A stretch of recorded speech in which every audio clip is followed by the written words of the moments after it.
How to make tile floors shine without wax. Dear friends, keeping your tile floors shiny without wax is easier than you might think. With the right methods, you can restore their natural glow using simple, everyday ingredients. Start by giving your floors a deep clean. Sweep or vacuum thoroughly to remove dust and debris. Dirt particles can dull the surface and even cause scratches over time.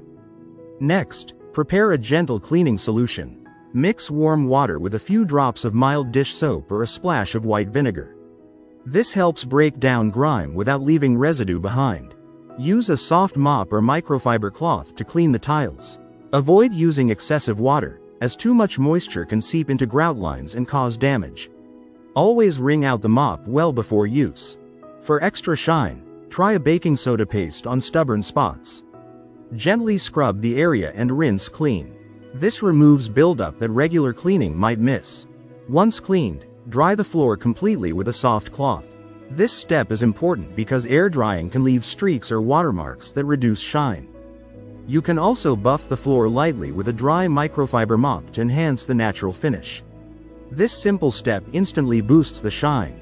By maintaining a regular cleaning routine and avoiding harsh chemicals, your tile floors will stay clean, bright, and beautifully glossy. No wax needed. If you like the video, give it a thumbs up and share it with your friends. For more useful and interesting information, subscribe to Engineer Ajay Lod's channel, How to Make My House.